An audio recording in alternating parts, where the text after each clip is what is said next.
چې پښتون دی نو د سیلګرۍ جنون دی، دغه فطرت پرستی د پښتون ناز دی. ځکه خو الله تعالی پښتنو له د دنیا د ټولو نه حسینه رنګینه جغرافیه ورکړې ده.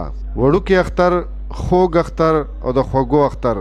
تحصیلي کاټلن کې هم د سنګاو غر دی او که ګړی رست هاوس، د جمالګړی کندرات دي او که نجی پارکونه دي. ګڼ شمېر خلک په دغه نظارو خپل نظرونه یخوي. او کاټلن کې د بابوزو غر د لمنه دا یو ډېره ښایسته لمن ده چې دې ته د ډېر لرې لرې ځایونو نه خلک راځي سیل له، او هغه د قدرت دا ښکلې ویو چې ده نو د دې نه لطف اندوز کېږي. چې کوم زموږ سینیر منسټر و عاطف خان صاحب، هغه هم دې ویو له راغلی او دی کتلي چې د دې ښایست په مونږ نور هم دوباله کوو، په دې کې مونږ کارونه کوو.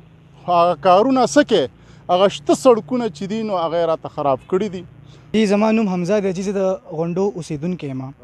جی زمونږ په کلي کې داسې یو ښایسته سپاټ دی جی چې هغې ته وایي سنګو غر ورته مونږ وایو جی، چې هغه د ډېرو ډېرو ښایسته ځایونو چې کوم دی عکاسي کوي او ډېرو ښایسته ځایونو نه ښکلی دی جی. خو دلته چې که مونږ وګورو نو سړکونو نظام ډېر چې کوم دی ګډوډ دی که نه. نو حکومت له پکار دی چې دلته چې کوم دی پکنیک سپاټس جوړ کړي د ټورسټ دپاره، او په هغې کې چې کوم دی روډونه برابر کړي، او پکار دی چې کار ورلو کړي، دوکانونه پکې کولاو کړي جي، هوټلې پکې کولاو کړي چې د بار نه هم میلمانه چې کوم راځي نو هغه دې اندوز کېږي جی. بالکل سنګو غر ته ماشاءالله ډېر ښایسته ځای دی جی. پهله ځل رالم پېښور نه اور ډېر مزیدار دی، او زما دا خواست دی چې حکومت دلته د پکنیک دپاره دا لکه پوینټس جوړ کړي چې دلته یې تنده ماته نشي نو د پښتونخوا د نورو سیمو مخه ونیسي. زیارت کاکا صاحب کامل ولی تیر شوی ژوند یې د دین په خدمت کې تیر کړی دی. د پښتونخوا د لرو پرتو سیمو سیلانیان په ګڼ کچ زیارت کاکا صاحب ته راځي او نه صرف په دعا کې شاملیږي بلکې د دغه ځای د غرایز ماحول رنګونه هم راټولوي. د اختر په موقع د میلې تابیا وي چې د هر عمر وګړي ترې خوندونه اخلي. نوم وړوکی افریدي و تریانه راغلی لا چې بس داسې شوقینه راغلی مو چې چکر به ووهو دغه ډېر زیات خو داسې ځای دی چې هغه علاقې له تاسو ځئ تاسو ته ښه دی او مونږ ته دا ځای ښایسته سهار سړی رځي خو په صحیح طریقه غلط کور ده ما کې مثال چې ښار ته جوړېږي که نه خو ښه ښکلی چکر نه رامزه خلي خوند ده تیا او داسې د اختر چوټیانې دي او داسې ده چې ملګري دي وایي چېر چکر وخو. نو دا ملګري غونډ زموږ چې دلته راغلي او چکر راغلي دا ګڼو ځایونو نه راغلي دي نو دا ډېر بهتر ځای دی.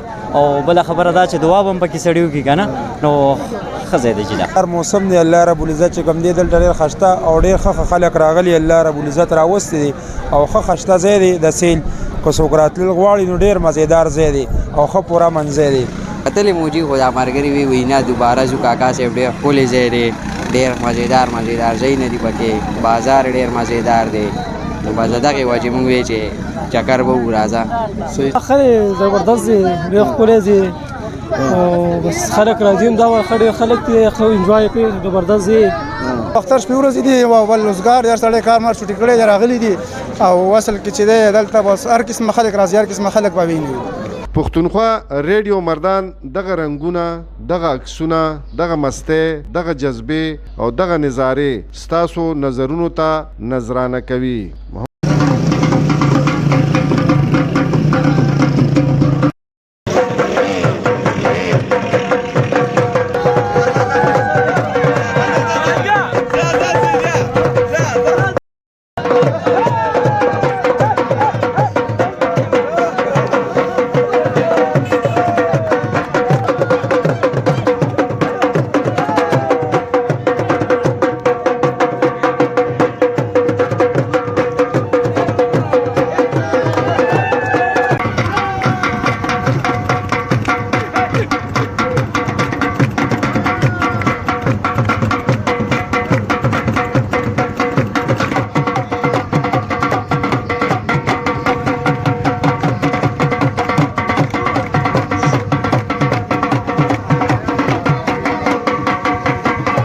محمد ایوب پښتونخوا ریډیو مردان.